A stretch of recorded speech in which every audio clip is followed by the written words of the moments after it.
Ladies and gentlemen, this RedGaming.com video, we're going to be discussing recent rumours surrounding the Xbox One's hardware. This comes to a supposed insider from Microsoft who has been discussing the Xbox One's hardware further, and we're going to go into exactly what he said in just a moment, but suffice to say, he's not very impressed with the ESRAM, and has also said that what they've been doing with the hardware is risky. So anyway, this insider, supposed insider, is known as Cboat, and has been fairly infamous actually on the internet with various leaks and rumours and so on. Now, not all of them are true. Not all of the leaks and ideas and comments that he's made have actually come to pass, but quite a large percentage have. And so many people are believing that he most likely does indeed work for Microsoft, although we're not exactly sure what position he holds in the company or whatever else. Anyway, he types in rather broken English. I don't know exactly why, but I'm going to basically read out, not in verbatim, because you would not be able to understand a word I'm saying, and I'm not just kidding here. So instead, what I'm going to do is I'm going to actually try and read them out in a translated manner. In his first comment, he said, "By the way, I hope you aren't fans of 1080p on X1. When HW hardware is out, you will see what I mean about issues.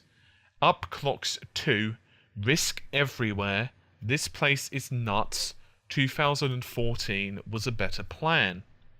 In his second post, he says, and I quote, "Never mentioned Forza not being 1080p. They could make it, but exception, not the rule. Through this gen, never mind, try to match eye candy, and thanks to ESRAM, 720 to 900p would be the norm for the Xbox One." Now, that's the end of the quote. So that's a fairly odd selection of choices for him to say, but right, let's discuss this. This is a huge issue, to be honest with you. The internet is literally going nuts. There's been various forums that have been discussing it, a couple of tech websites, that type of thing, and some of them have gotten like 50 to 60 pages of posts alone because it's been kind of going crazy.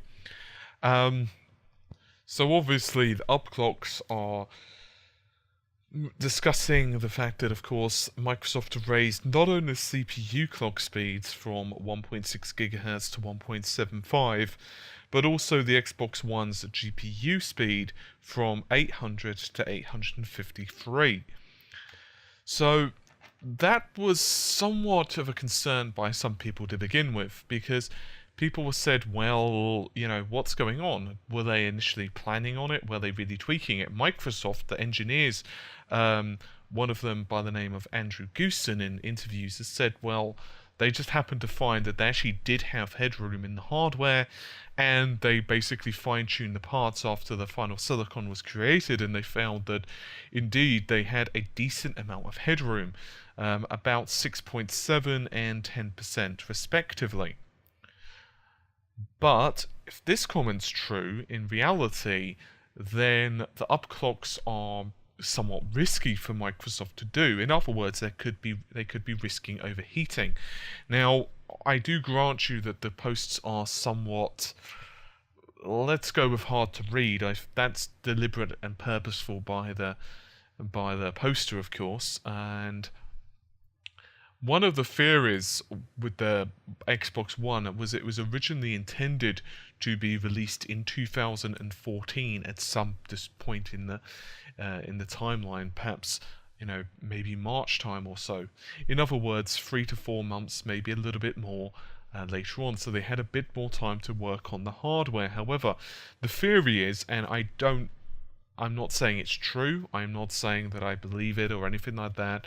But the theory that I've been reading is that basically Sony's Sony's unveiling caused Microsoft to start pushing things forward and to try and push for an earlier release. but let's leave that for the side for a moment, and let's discuss instead the ESRAM. So the ESRAM, of course, is the very small, fast amount of memory which Microsoft hope to basically utilize rather than just DDR3. So DDR3 can be utilized for some things, for example, texturing, but for, say, frame buffers and so on, it's not going to provide enough bandwidth. To give you an idea, you're looking at about 68 gigabytes per second of DDR3 bandwidth. That's not including overheads. From what developers have been leaking, and obviously that's unofficial, so I'm not going to come down. I don't have an Xbox One development kit to do any testing on whatsoever. So I'm just using hearsay from developers and what they've been commenting on. But they're saying that it's probably about 60 gigabytes to maybe 62 gigabytes per second of bandwidth in reality, in other words, actual physical bandwidth, because there's a difference between theoretical and what you can actually achieve in reality. For example, the PlayStation 4, the GDDR5 memory, the theoretical max is 176, but developers have been stating it's probably going to be, in the real world, about 172 gigabytes per second.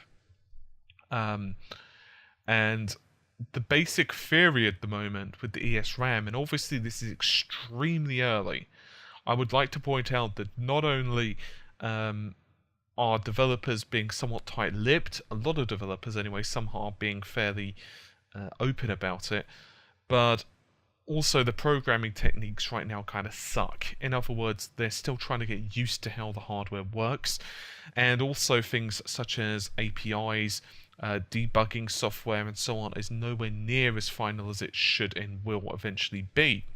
But the basic theory right now is that just the frame buffer alone, 32 megabytes of ESRAM isn't enough, especially when we're starting to deal with high FPS at 1080p.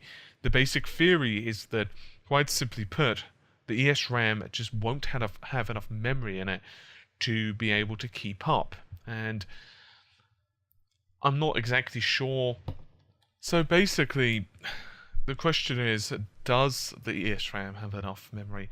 From my own research, and admittedly it's still fairly early right now on just how frame buffers work with the ESRAM, because not all of the information is documented.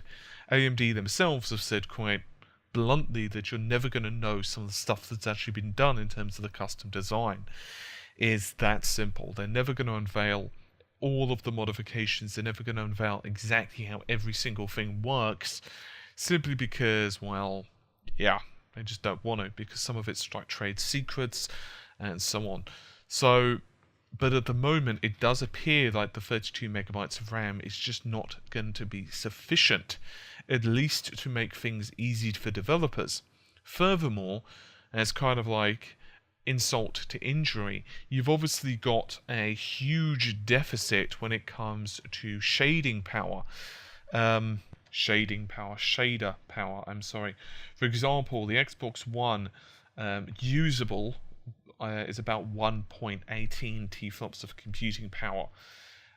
It's technically 1.32, but 10% is actually reserved for the operating system, for example, Kinect and so on. Although Microsoft say that they want to try and get this down a little bit. Has considerably less ROPS than the PlayStation 4. It has 16 versus 32, and ROPS are incredibly important when it actually comes to putting the scene completely and utterly together. It also has considerably less texture units. It actually has about, well, not even about, it has 48 texture units compared to 72 of the PS4. And then, of course, the PS4 also has other advantages as well. Having said that, as far as I'm understanding it, and as far as the rumors go, the Xbox One has, of course, a higher clock speed in terms of the CPU. It also has considerably, very powerful anyway, let's go with that, functions such as Shape, which is an audio processor. It also has the move engines to help to reduce or at least help to offload the work from both the GPU and the CPU when it comes to moving data around, that type of thing. And you've also got many other custom bits and pieces inside the machine as well. So of course, it's still very early. However, it's unknown to me if this guy is speaking the truth. Cboat, some people believe him completely and utterly. Other people have said, well, he's not always been accurate. So I'm not gonna, say he is accurate. He's not accurate in this particular case. Obviously, some people sometimes, even if he does work for Microsoft, he could be slightly mistaken. But one thing for certain, and my own personal perspective, now Microsoft have told developers the clock speeds that they're working with, in effect telling the developers how much power they've got to work with. And now the games are so final, they can't go back on the clock speeds. And even if they, even if the developers were cool with it, the media would tear them apart. So now they're basically selected the speeds. And so they really have to hope that everything runs okay, because I don't really think people are going to be too tolerant with another Red Ring of Death fiasco, or whatever this particular system does if it overheats.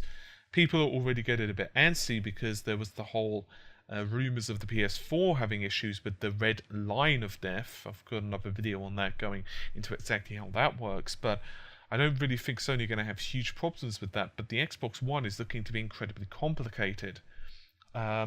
And there were also rumours and reports regarding yield issues, which Microsoft said were not true. However, they seemed to be fairly consistent, and then they said they had issues with the ESRAM as well.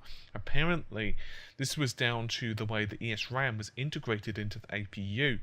And despite the fact that the PS4's GPU/CPU combination, everything else, the APU basically is SOC, is humongously powerful. It has 18 C units, compute units, a lot of shaders and stuff like that in it, of course.